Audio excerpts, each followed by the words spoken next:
to the area.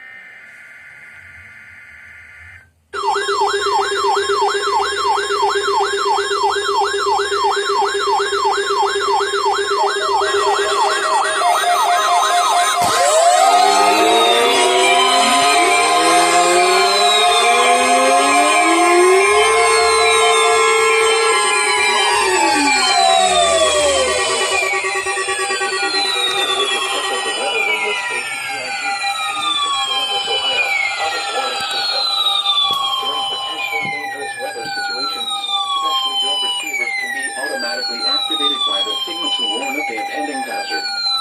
Tests of the signal and receiver's performance are normally conducted by the National Weather Service between 11 a.m. and noon each Wednesday.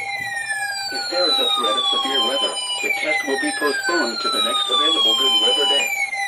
Reception of this broadcast, and especially the warning alarm tone, will vary at any given location. This variability, normally more noticeable at greater distances from the transmitter, can occur even though you are using a good quality receiver in good working order. The warning alarm tone will be activated for hazardous watches and warnings for the following counties: Champaign, Clark, Delaware, Fairfield, Fayette, Franklin, Greene, Hocking, Knox, Licking, Madison, Marion, Marl, Muskingum, Perry, Pickaway, and Union. This concludes the weekly test of weather radio station KIG, 86 Columbus, Ohio.